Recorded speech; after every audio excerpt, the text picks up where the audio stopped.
Assalamualaikum warahmatullahi wabarakatuh. Alhamdulillahi rabbil alamin.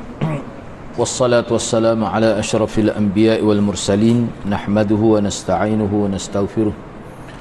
Wa na'udzu billahi min syururi anfusina wa min sayyiati a'malina. Man yahdihillahu fala mudilla lahu wa man yudlil fala hadiya lahu.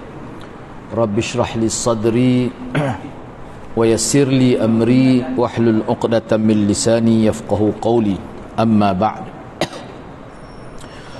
Alhamdulillah, bersyukur kepada Allah Subhanahu wa taala kerana dengan izinnya dapat kita bersama pada pagi ini.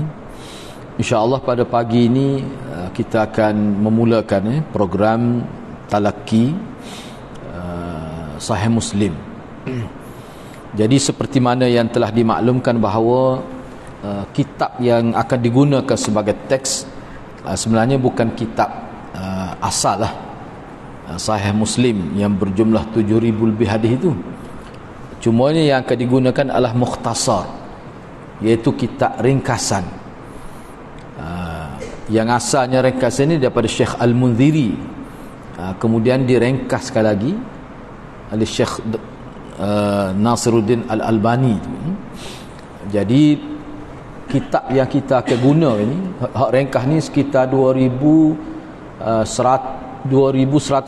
kan? 2190 hadis saja. Baik. Jadi pada pagi ini sebagai muqaddimah, insya-Allah saya akan cubalah untuk berkongsi maklumat berkait dengan Imam Muslim secara ringkas dan juga kitab sahih Imam Muslim, Sahih Muslim. Baik, sebagai pengenalan,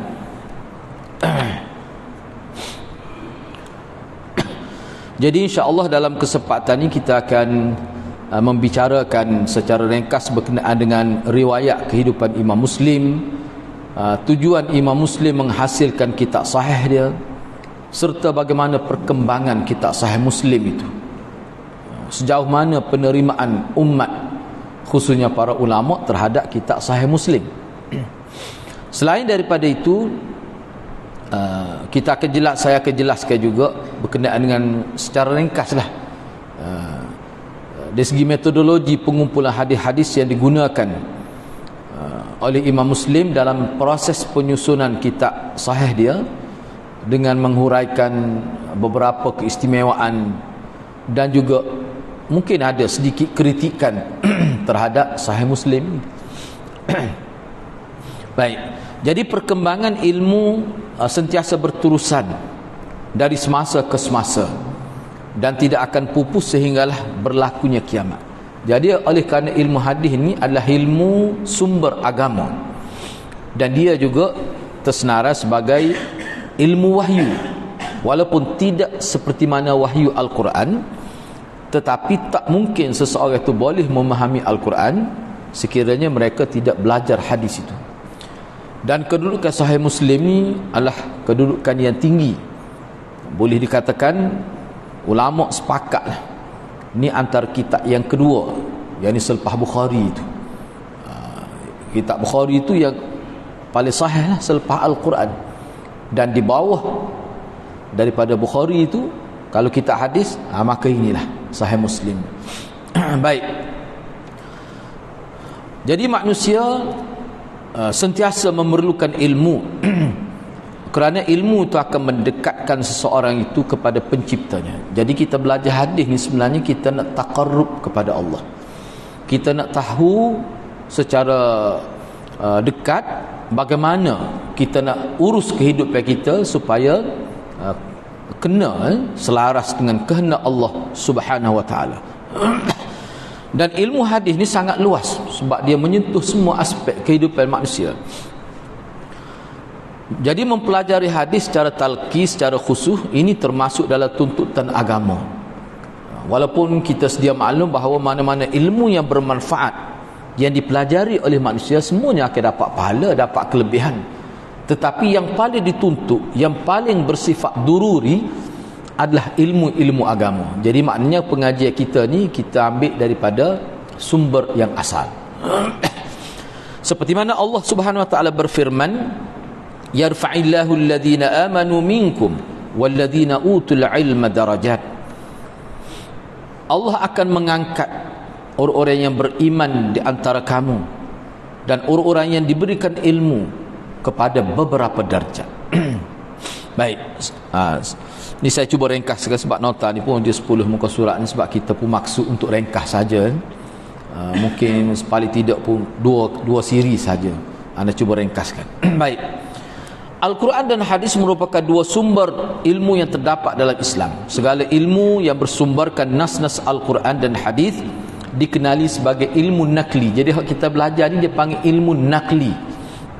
Ilmu nakli ni ilmu yang kita ambil dengan cara menakalkan secara riwayat.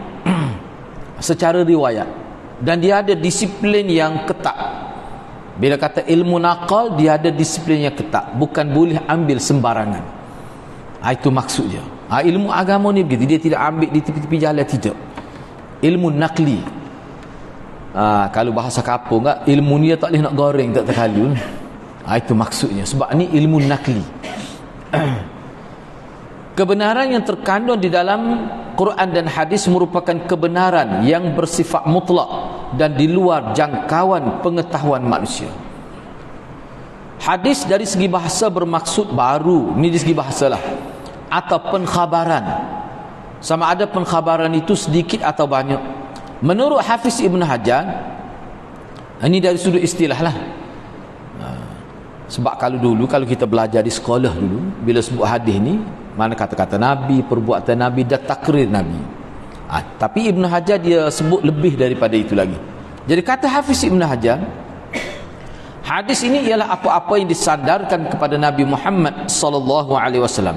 Tak kiralah dari segi perkataan ke, perbuatan ke, takrir pengakuan Nabi ke, ataupun setiap pergerakan Nabi, ataupun Nabi diam saja. Sahabat ada cerita begini tentang keadaan Nabi masa Nabi jaga tidur. Maksud Hafiz Ibn Hajar, mana-mana maklumat dalam apa bentuk sekalipun, kalau ia menyentuh Nabi dalam apa bentuk sekalipun, itulah hadis. Sebab tu berdasarkan kepada apa disebut oleh Hafiz Ibn Hajar, kita tidak boleh sandar sembarangan maklumat. Sembarangan tidak boleh. Manusia yang contoh kita kata Nabi, dia kata contoh saja ni, misalnya kita kata Nabi makan roti jala misalnya tak. Memang Nabi makan roti, tapi roti jala tak salah pun, tapi oleh kerana tidak dipastikan tak disebut walaupun gitu.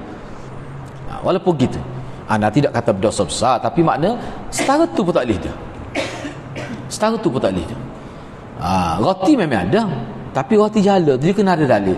Sesuatu yang dikaitkan ini disiplin agama. Supaya apa? Supaya tidak tercemar peribadi Nabi. Sebab Nabi ni, pada sosok tubuh Nabi ni, dia ada agama di situ. Dia tak boleh main-main. Padahal kita kata apa salah kecil itu. Tak boleh. Kalau untuk Nabi tak boleh. Sebab tu dia ada pula hadis berdusta atas nama Nabi ni tidak sama berdusta atas nama orang lain. Jadi kena berhati-hati. Begitulah. Jadi pengumpulan hadis-hadis Nabi SAW sebagai sumber rujukan Islam, ini lama dah.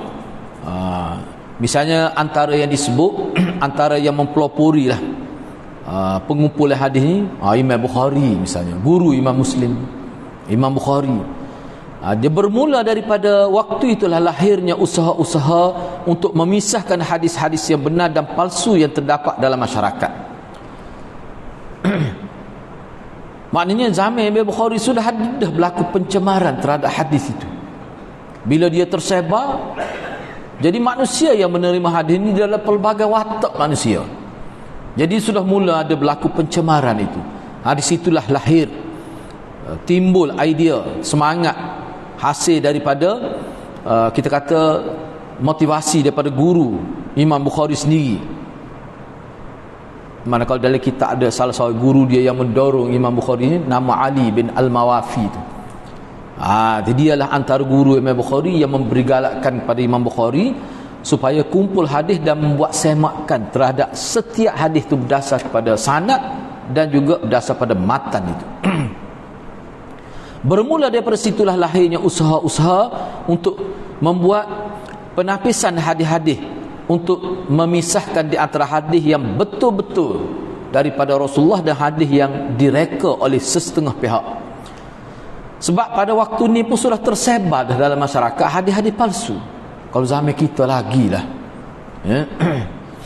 Ekoran itu maka lahirlah beberapa kitab hadis yang masyhur seperti Al-Jami'us Sahih susunan Imam Bukhari sendiri, begitu juga Al-Jami'us Sahih susunan Imam Muslim yang kita akan bincang, yang mana kedua-dua kitab tersebut dikenali dengan nama As-Sahihain, dua kitab sahih.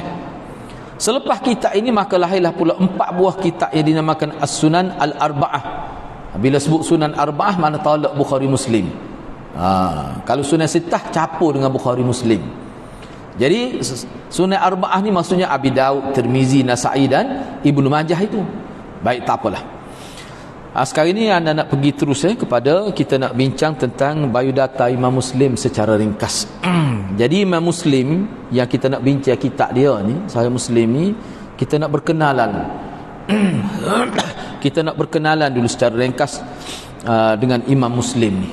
Ini ana pun sini ana nakal di sini, ana petik di sini secara ringkas saja. Jadi siapakah Imam Muslim itu? Nama sebenar Imam Muslim ialah Abul Husain. Itu kunyah dia. Kena ingatlah bila kita belajar hadis ni, khususnya hadis lah, bila kita baca sanad dan sebagainya, kita akan jumpa nama-nama perawi, nama-nama sahabat. Hak dia guna nama mengikut tradisi Arab. Kalau tradisi Arab ni bab tasmiyah ni dia ada 3 bentuk. Seperti yang kita sedia maklum. Kalau tak ingat ni anda sebut ni untuk memperingatkan balik dah. Pertama sekali dia sebut alamiah. Alamiah ni nama khas. Kalau Nabi kita kat Muhammad lah alamiah dia. Satu lagi dia panggil kunyah, iaitu nama yang dimulai dengan abun, ummun. Seperti Nabi ni Abul Qasim. Tu kunyah, anak Nabi ada nama Qasim. Tu dia panggil kunyah. Tu biasa orang Arab tu. Orang Melayu pada juga guna gitu. Tapi tidak meluas. Mak Zainab ajalah tu. Mak Zainab ajalah kunyah tu. Dia kita tu. Ayah Mamat. Mamat tu anak dia. Kadang-kadang tak tahu nama ayah, lekat dengan anak Mamat gitu. Tu antara contoh kunyah dalam bahasa Melayu. Jadi tradisi Melayu pun ada juga. Orang panggil pengaruh itu ada juga. Tu dia panggil kunyah. Satu lagi dia panggil laqab. Laqab ni gelaran. Kadang-kadang kalau tak sebut gelaran tu orang tak kenal. Misalnya Kapur Pondok Menali, Pak Mak ni ada 5 Pak Mak. Kena sebut Pak Mak mana? Dia tak terasa hati pun kalau sebut Pak Mak Cendol, Pak Mak Beruk, Pak Mak Taksi. Ada 5 Pak Mak. Tu. Kapur dia lagi Pak Mak apa? Pak Mak kapur dia, Pak Mak Taksi, Pak Mak Cendol, Pak Mak Beruk. 2 lagi. Dia 5. Kalau tak sebut hak tu orang tak kenal. Tu dia panggil laqab. Dia panggil laqab. Jadi dalam Muslim yang akan datang pun adalah sikit-sikit ana sebut seorang-seorang perawi ni. Kalau tak sebut laqab dia, orang tak tahu perawi ni siapa. Nama sama, cuma laqab yang membezakan setengah perawi. Baik. Jadi kunyah Imam Muslim ni adalah Abul Husain. Mana anak dia ada nama Husain. Nama dia Muslim bin Al-Hajjaj bin Muslim bin Al-Ward Al-Kushairi An-Naisaburi. Dia ni orang Naisabur. Imam Muslim merupakan seorang imam dalam pengajian hadis yang sangat dipercayai, thiqah. Seorang hafiz. Hafiz ni ingat sampai 70,000 lebih hadis sekali dengan sanad. Dulu kalau zaman dulu hafiz ni dia bukan orang ingat Quran. Orang ingat hadis sampai 70,000 lebih. Kalau ingat Quran ni dia kira basic saja tu. Dulu. Tak ada disebut pun al-hafiz. Sebab zaman kita learn ni kalau sebut hafiz ni mana hafal Quran. Itu perbezaan lah zaman itu. Dan dia ni seorang penulis dan ahli fiqh. Bukan sekadar ulama hadis, dia ni ahli fiqh. Imam Muslim juga merupakan seorang pengarang kitab yang masyhur dalam kalangan orang Islam pada waktu itu. Beliau dilahirkan pada bulan Rejab tahun 206 Hijrah, iaitu pada tahun 821 Masihi. Jadi tempat kelahiran Imam Muslim adalah di Naisabur. Naisabur ni kalau kita tengok dalam internet tu, dia ada buat peta lengkap, boleh tengok sendirilah. Beliau telah meninggal dunia pada 5 Rejab tahun 261 Hijrah, iaitu pada 15 April 875 Masihi. Imam Muslim berasal dari kabilah Kushair bin Ka'ab. Ni kabilah, nama kabilah Kushair. Yang mana asalnya nama orang ni? Kushair bin Ka'ab bin Rabi'ah bin Amir bin Sa'sa'ah. Yang mana kabilah Kushair ini adalah sebuah kabilah besar yang dulunya ramai ulama lahir daripada kabilah mereka. Lah ni pun ramai kita nama Kushairi. Nah, Kushairi itu nisbah pada orang, nisbah pada kabilah Kushair lah. Orang kita buh nama pun tak tahu gapo pun dia buh gitu ya. Saya ada nama Kushairi. Kalau dia tanya kan, kalau tanya itu dia pun tak nak ayat. Dia ni daripada kabilah Kushair. Jadi Imam Muslim berasal daripada keturunan yang mulia, keturunan yang terhormat dan keturunan yang terdidik dalam ilmu. Keluarga dia ni keluarga ilmu, keluarga Imam Muslim. Imam Muslim juga terkenal dengan sifat dermawan dan merupakan seorang peniaga yang kaya. Dia ni ahli peniaga. Supaya Imam Bukhari gitu juga asalnya. Imam Muslim juga terkenal sejak beliau masih kanak-kanak lagi. Beliau merupakan seorang yang rajin menuntut ilmu, mempunyai kecerdasan minda yang luar biasa. Ni mengikut catatan guru dia lah. Mempunyai daya ingatan yang kuat, mempunyai kemahuan dan semangat yang tinggi, dan seorang yang tekun dalam menuntut ilmu. Bahkan ketika berusia 10 tahun, Imam Muslim telah menghafaz Al-Quran dan hadis berserta dengan sanak-sanaknya sekali. Ketika usianya masih remaja, beliau telah merantau ke negara-negara Islam untuk mencari ilmu. Tempat utama yang menjadi destinasi Imam Muslim adalah pusat-pusat ilmu pada waktu itu. Misalnya Iraq, di kawasan Hijaz ni di kawasan Madinah telah kita kata. Kawasan Tanah Arak di kawasan, masih bukan di kawasan Timur Tengah, tak termasuk tu. Tu. Misalnya Syam, Mesir dan lain-lain. Pusat ilmu pada zaman itu dia akan pergi. Imam Muslim telah merantau di Khurasan dan berguru dengan Yahya bin Yahya dan Ishaq bin Rahawai. Ni terkenal ni. Kemudian Imam Muslim merantau di, nama tempat ni terkenal, dia panggil Rai. Rai ni memang terkenal lah. Kalau kita semua ni sebenarnya mudah kita nak dapat. Kalau dengan anak tu ada dia punya kamus, dia panggil Mu'jam Hadith. Mu'jam Hadith. Kalau nak tahu tepat, dia ada pula Mu'jamul Buldan. Boleh tengok situ. Ra ini tempat yang terkenal ni. Dan berguru dengan Muhammad bin Mihran dan Abu Ansan. Salah seorang gurunya bernama Muhammad bin Bashar telah menyenaraikannya sebagai salah seorang daripada 4 hafiz hadis. Jadi mengikut senara Muhammad bin Bashar ni, dia kata 4 orang hafiz hadis pada zaman itu ialah Imam Bukhari, Abu Zur'ah, Ad-Darimi dan Imam Muslim. 4 orang ni tokoh besar. Ketiga-tiga pakar hadis yang disebut bersama Imam Muslim merupakan semua tu guru Imam Muslim. Jadi 4 tokoh tadi termasuk Imam Muslim, hak 3 lagi semua guru dia. Semua guru dia. Kalau kita nak tengok ni, kalau kita nak tengok dalam internet kan, makna guru dia ni memang hebat sungguh lah. Tu guru Imam Muslim yang diiktiraf sebagai hafiz hadis di zaman tu. 3 tu adalah tu guru dia. Jadi Imam Muslim sering pergi ke Baghdad untuk belajar hadis. Masa ni Baghdad pusat ilmu, sangat terkenal. Dan kunjungan Imam Muslim yang terakhir di Baghdad adalah pada tahun 259 Hijrah. Kita kena ingat akan datang pun mungkin anak akan sebut juga dalam bersapa setengah-setengah perawi tu. Perawi ni dia catat, mana dia pergi dia akan catat. Sebab itu dia menjadi dirayah. Dia menjadi dirayah. Dia menjadi pengetahuan am untuk mengetahui berjumpa ataupun tidak seseorang perawi dengan perawi lain. Dia penting. Bila dia pergi sini, dia catat, dia royak ke anak murid dia. Misal sini dia pergi terakhir pada tahun 259 Hijrah. Ni bagi orang nak mahir ilmu dirayah, dia kena tahu ni. Misalnya ada cerita pada tahun 200 Hijrah dia jumpa dengan Imam Muslim di Baghdad. Orang kata biar betul mu ni. Sebab pada tahun 259 tu terakhir, lepas tu dia tak pergi sampai mati. Jadi benda-benda gitu kita boleh kesan maklumat tu. Berat-katlah tu nak ingat tu.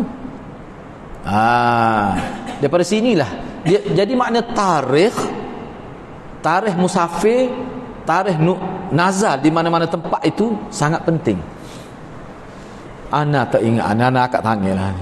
Sebab tu kita bila tengok, dia kata dia singgah di sini. Kena rujuk, kita kena rujuk kalau nak buat pengesahan tu. Tapi ulama dulu ingat, luar biasa ingat teh. Supaya Imam Muslim jangan ingat teh dengan luar biasa.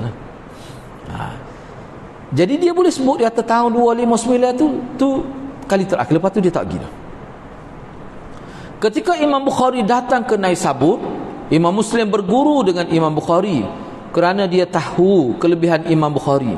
Ketika berlaku ketegangan di antara Imam Bukhari dengan Tok Guru dia Az-Zuhali. Ni Tok Guru fiqh dia. Ni Tok Guru fiqh Imam Bukhari. Imam Muslim memihak pada Imam Bukhari. Ceritanya panjang ni cerita dia. Sehingga disebut guru dia ni terpengaruh. Dia panggil ta'assub mazhab kuat juga berlaku zaman Imam Bukhari. Bila Imam Bukhari sebut asalnya ki akad tangan dah takbir ya, cerita dia ni. Jadi Imam Bukhari kata tepat akad tangannya hanya 3 tepat saja. 3 tepat saja dalam sembahyang. Kalau campur dengan hak mula-mula takbiratul ihram tu, jadi 4 tu yang akad takbir. Ni hadisnya. Hak tu yang gagangnya. Lepas tu Imam Bukhari kata, siapa dia nak berhujah dengan dia mesti bawa alasan, bawa dalil. Dan saya bersedia. Lepas tu hak paling beratnya Imam Bukhari ni, di tempat tu kalau dia mengajar tak ada kuliah tempat lain. Tinggal tu ucok. Jadi orang berasa dengki lah. Tu ada disebut juga. Ngaji buah pokok pun 15,000 anak murid zaman tu. Jadi anak duk perhati tengok, ni orang panggil masalah talbis iblis ni. Jadi berasa malu kat orang. Dia kata buat apa? Kalau tembung jadual dengan Imam Bukhari, tak ada orang tempat kita. Jadi setengah-setengah ustaz zaman tu dia macam timbul perasaan tak sedang lah terhadap Imam Bukhari. Jadi perasaan itu semakin berkembang akhir sekali memfitnah Imam Bukhari. Siapa kata Imam Bukhari kata Quran ni makhluk, siapa begitu teruknya. Tu ni antara salah seorang guru dia yang terpengaruh dengan fitnah itu. Siapa balah akhir sekali Imam Bukhari dihalau. Semua ni berlaku di hadapan Imam Muslim, sehingga akhirnya hubungan, sebabnya guru Imam Bukhari Az-Zuhali ni, dia ni juga guru Imam Muslim.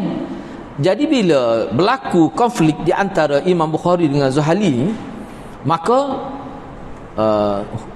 hubungnya dengan Imam Muslim pun jadi tegang juga. Sebab Imam Muslim beberapa kali pergi berjumpa dengan Imam Az-Zuhali ni supaya dia bersemuka dengan Imam Bukhari, tapi tak si bersemuka. Itu masalah dia. Akhir sekali sini ni anda tidak sebut ni hak dalam hak lain, anda tak sempat nak masuk sini. Akhir sekali Imam Muslim bila digunakan orang politik, maka Imam Bukhari dihalau daripada kampung halaman dia. Jadi Imam Muslim nak marah pada Imam Az-Zuhali ni, dia hantar semula hadis-hadis hak dia ambil. Akhir sekali satu hadis pun tak ada dalam kitab, ada hadis hak tu guru dia buat, dia hantar balik semua. Dia salin, dia hantar balik. Saya tak siap ambil. Buat apa? Mana boleh ulama hadis memfitnah orang. Tu. So, akhir sekali dalam Sahih Muslim tak ada siapa hadis riwayat Imam Az-Zuhali. Baik. Begitulah. Dari sudut pendidikan ni, secara ringkaslah dari sudut pendidikan, ni antara guru-guru Imam Muslim. Imam Muslim mempunyai ramai guru. Antaranya ialah Ibrahim bin Khalid Al-Yashkuri, Ibrahim bin Dinar At-Tamr, Sa'id bin Mansur, Abd bin Humaid, Az-Zuhali. Az-Zuhali ni tu guru dia ke? hak di atas mula hadis tu. Ibnu Abi Syaibah dah ramai lagi. Bahkan Imam Bukhari salah seorang. Beliau juga pernah berguru dengan Imam Bukhari yang merupakan salah seorang imam hadis yang sangat terkenal pada waktu itu. Antara murid-murid Imam Muslim, setelah beliau menjadi seorang guru yang terkenal dalam ilmu hadis, maka ramailah penuntut yang datang untuk menimba ilmu hadis daripadanya, ingin belajar hadis dengan beliau. Antara murid-murid beliau ialah Imam Tirmizi. Imam Tirmizi itu antara anak murid Imam Muslim. Ahmad bin Muslimah, Al-Hafiz Salih bin Muhammad Ibn Khuzaimah. Tu Sahih Ibn Khuzaimah, tu anak murid dia. Abu Amr Ahmad bin Nas Al-Khaffaf Al-Hafiz Ibrahim bin Muhammad bin Hamzah, dah ramai lagi. Yang mana kalau dalam internet tu dia senarai lebih banyak lagi lah. Baik, antara karya Imam Muslim selain daripada Sahih Muslim ni, banyak sebenarnya yang sebut ni beberapa contoh sahaja. Antara karya yang bernilai yang telah disusun oleh Imam Muslim, banyaknya dalam bentuk kitab-kitab hadis. Khatwa banyak. Antara kitab karangan beliau ialah Al-Jami'us Sahih, inilah Sahih Muslim. Al-Asma' wal Kuna, nama-nama dan kunyah-kunyah perawi. Dia ada tu. Kemudian Irfadus Samiyin, Al-Arqam, Al-Intifa', dah banyak lagi lah, anda tidak sebut semuanya dalam senarai ini. Baik, kitab yang paling masyhur dalam banyak-banyak kitab Imam Muslim tu, kitab yang paling masyhur adalah karangan iaitu Sahih Muslim. Ni paling masyhur dalam banyak-banyak kitab dia. Ni paling masyhur. Sahih Muslim adalah sebuah kitab hadis yang tidak asing lagi dalam kalangan ahli-ahli hadis. Kitab ini merupakan kitab yang kedua dari segi urutan sahihnya selepas Sahih Bukhari. Lepas Sahih Bukhari tak? Dia lah. Baik, sekarang ni kita nak masuk bincang tentang kitab Sahih Bukhari. Kena ingat ni, hak ni perbincangan secara umum kitab Sahih Bukhari hak asal. Anda nak sebut sekali lagi. Sebab kitab yang kita gunakan sebagai teks untuk pengajian kita ni, kita guna mukhtasar. Yang ni kitab ringkas tu 2190 hadis. Mukhtasar. Asalnya mukhtasar Al-Munziri asalnya. Kemudian direngkah. Mau orang rengkah kitab tu. Jadi direngkah oleh Al-Albani jadi 2190 hadis saja. Kalau anda tengok dalam hak 2 jilid tu lah. Cuma hak Ustaz Wan itu anda tak pasti, anda tak sempat nak tengok. Asalnya hak Sula itu cuma hak tu syarah, dia ada syarah sikit. Tu ringkas Al-Albani lah tu. Baik. Perkembangan Sahih Muslim. Perkembangan Sahih Muslim. Dalam khazanah ilmu-ilmu Islam, khususnya dalam bidang ilmu hadis, nama Imam Muslim begitu masyhur. Tu. Bahkan dia kira-kiranya satu level lah, setarah lah dengan guru dia itu Abu Abdullah Muhammad bin Ismail Al-Bukhari Al-Ju'fi. Kadang-kadang ulama letak dia satu level dengan Imam Bukhari. Yalah, walaupun dia tu lebih rendah pada Imam Bukhari, tapi kukuk mana pun dia letak satu level dengan Imam Bukhari. Guru dia tu, kehebatan dia ni. Tu. Jadi bersama Sahih Bukhari, Sahih Muslim merupakan kitab paling sahih sesudah Al-Quran. Namun kebanyakan ulama berpendapat bahawa di antara Sahih Bukhari dan Sahih Muslim, Sahih Bukhari yang mula-mula, yang nombor satu lah. Yang kedua selepas Quran adalah Sahih Muslim. Jadi kalau kita asal dia tu 7,000 lebih lah hadis tu. 7 letak apalah selepas ni saya sebutnya. Nak boleh tubik 7,000 lebih tu, dia kata hak masuk dalam telinga dia 300,000 lebih hadis. Dia buat, dia semok so ingat mudah kata hadirat. Ada setengah orang buat PhD tu, kadang-kadang 26 hadis ya dia takhrij buat PhD. Ni 300,000. Patut dia pakai mati dengan gitu, tak ada nak kerja. Kita dah lagi nengung-nengung tu lah, dia tak ada. Imam Bukhari parut lagi. Setengah kata 600,000. Masuk dalam telinga dia hadis. Masuk tu dia cek nak boleh tu 6,000 lebih hadis dalam Sahih Bukhari. Baik. Imam Muslim banyak menulis kitab, di antaranya Sahih Muslim tadilah. Baik. Oleh Imam Muslim telah mengerahkan seluruh kemampuan dia. Jadi nak menghasilkan kitab Sahih Muslim ni habis tenaga Imam Muslim.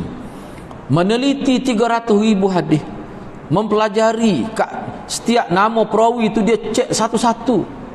Dah kalau hadis 300,000, maknanya perawi berapa?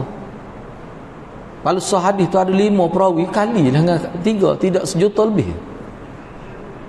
Bukan main tu. Menyaring hadis-hadis yang diriwayatkan. Jadi penting ni sebenarnya kita sebut perkara-perkara gini supaya kita terasa kitab yang kita baca ni setara ni lah penyusun dia.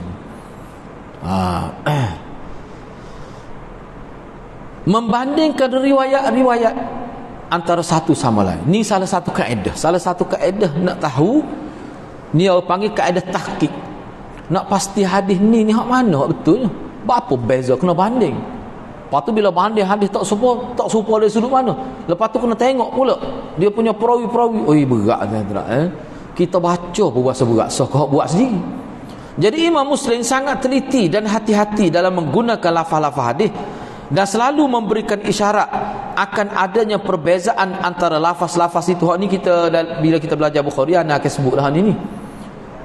Sedikit istilah-istilah. Dengan usaha yang sedemikian rupa maka lahirlah kitab Sahih Muslim ini.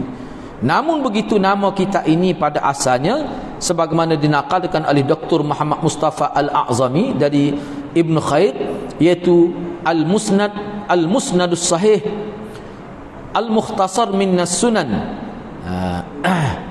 Binaqlil Adil Min Rasulillah sallallahu. Itu nama asal dia. Sebelum terkenal dengan Sahih Muslim, nama asal dia Al-Musnadus Sahih. Kitab-kitab hadis yang bersanad lengkap, ringkasan daripada sunan, daripada kitab-kitab hadis dengan nukilan-nukilan orang yang adil daripada Rasulullah sallallahu alaihi wasallam. Tu nama asal dia. Tak ingat-ingat kita sebut mana. Tu asal dia. Nak boleh tubik Sahih Muslim tu. Baik. Akhirnya kitab ini dinamakan Sahih Muslim, iaitu sahih. Sahih itu apa maksud? Iaitu sahih ni maksudnya hadis-hadis yang terdapat di dalamnya, bahawa hadis-hadis terdapat dalam kitab ni sahih. Itu makna sahih tu. Muslim pula itu sempurna nama dia yang menyusun kitab ni. Maknanya dalam kitab Sahih Muslim ni hadis tu sahih-sahih saja. Apa nama Muslim? Sebab dia yang tulis, nama dia Muslim. Gitu ya ringkasnya. Jadi Imam Muslim dalam penulisan sahihnya, asalnya Imam Muslim tidak buat tajuk. Dia tak buat tajuk, dia mari hadis saja. Tak ada. Mana setiap kalau kita tengok lah ni ada tajuk ni, mana ada tajuk orang panggil tajuk besar, nama kitab patah, ada tajuk kecil pula. Hak tu Imam Nawawi buat. Asal Imam Muslim tak ada. Tetapi dan bab yang didapati pada sebahagian nuskhah Sahih Muslim yang sudah dicetak sebenarnya dibuat oleh para ulama yang mensyarah dan meringkaskan hadis yang datang kemudian. Di antara ulama yang paling masyhur dan yang paling baik dalam bab buat tajuk-tajuk dalam Sahih Muslim ni adalah Imam Nawawi dalam syarah Muslim. Dan Muslim ni syarah paling terkenal ni syarah Imam Nawawi itulah. Berapa jilid doktor terjemahan tu? 12 ke? Hak jilid. Apa ni syarah Imam Nawawi? 12 jilid. 12 jilid. Syarah dia tu hak terjemuh dalam bahasa Melayu 12 jilid. Allah kalau boleh beli molek benar. Kalau boleh beli tak si baca mari tak masjid. Boleh buat maktabah. Mini maktabah molek juga gitu. Perkembangan penyusunan Sahih Muslim adalah bertujuan menyusun sahihnya sebagai tindak balas kepada persoalan semasa yang berlaku di zaman dia. Iaitu kitab-kitab hadis sebelumnya bercampur aduk antara hadis sahih dan hadis yang tidak sahih. Itu antara yang mendorong Imam Muslim susun kitab hadis dia ni, sebab ada pada zaman dia tu kitab-kitab hadis tapi banyak yang bercampur bau antara sahih dengan tidak sahih. Oleh kerana itulah Imam Muslim menyusun hadis sahih sahaja yang mengandung hukum hakam agama untuk menjadi rujukan kepada pengkaji-pengkaji Islam dalam merumuskan hukum syarak serta kepada mereka yang belum mempunyai ilmu yang luas dalam bidang hadis. Bayangkan kalau dia tidak susun, nak cari sahadis kena pergi berbulan perjalanan. Tiba-tiba bila dia susun gini mudah, ambil kita ada tengok, tak cukup baru cari. Tu. Walaupun Imam Bukhari telah menyusun sahihnya mengikut bab, namun kitab ini menjadi kesukaran bagi orang Islam untuk mencari suatu hadis di dalamnya. Jadi hak Imam Bukhari itu dia ada kelebihan dari sudut lain. Hak Sahih Muslim ni ada kelebihan dari sudut lain. Itu. Selain itu timbulnya gerakan pemalsuan hadis yang dilakukan oleh golongan zindik, yakni puak-puak kafir zindik, tukang cerita, golongan qusas, wak mari ikut jumpa hadis sebut tersebar dalam masyarakat. Ini antara yang mendorong ulama tulis hadis dia awak ngajar. Katanya Imam Bukhari 20 tahun awak ngajar kitab dia. Sebelum dia meninggal 20 tahun awak ngajar kitab dia. Kalau Bukhari lah, Muslim pun dia awak ngajar kitab dia. Dan ada orang yang mengaku sebagai ahli tasawuf tetapi jahil tentang agama. Bawa kononnya tasawuf ni untuk membersihkan jiwa, tapi bawa tidak sama dengan yang terdapat dalam hadis. Bagaimana proses pembersihan jiwa seperti mana terdapat dalam hadis, tak serupa. Ini bahaya ni. Mereka ini sangat berbahaya kerana cuba memesongkan orang Islam daripada ajaran yang sebenarnya dengan membuat pemalsuan terhadap hadis. Oleh kerana itu Imam Muslim telah menyusun kitabnya dengan mengumpulkan hadis sahih agar umat Islam pada ketika itu tidak tertipu dengan gerakan-gerakan songsang ini. Kemunculan kitab Sahih Muslim adalah kerana Imam Muslim mahu mengembalikan fikiran orang Islam daripada terus terpesong oleh golongan-golongan tersebut kepada cahaya kebenaran. Imam Muslim telah mengumpul hadis sahih dalam bentuk yang mudah difahami, terutama kepada mereka yang bukan ahli dalam bidang hadis. Jadi kena fikirlah nak buat lagu mana supaya pengajar hadis ni disemarakkan di kawasan kampung-kampung, sebab orang-orang kampung kena tipu ya. Ya kalau mengajar kampung tak perlu dia buat mukadimah lagu ni. Tak perlu pakai ambil hadis royak selalu. Cuma kita tu hak sahih dah. Dia telah lah, tak payah duk koyak-koyak dah. Kena. Nak buat lagu mana tu kena fikir tu. Kemudian kita masuk pada metode ni pun secara ringkas saja. Ni ana ambil sedikit lah ringkas saja. Kitab Sahih Muslim telah ditahqiq, mana telah orang panggil dibuat kajian, dibuat penelitian oleh Imam Nawawi menggunakan pelbagai disiplin ilmu metodologi hadis.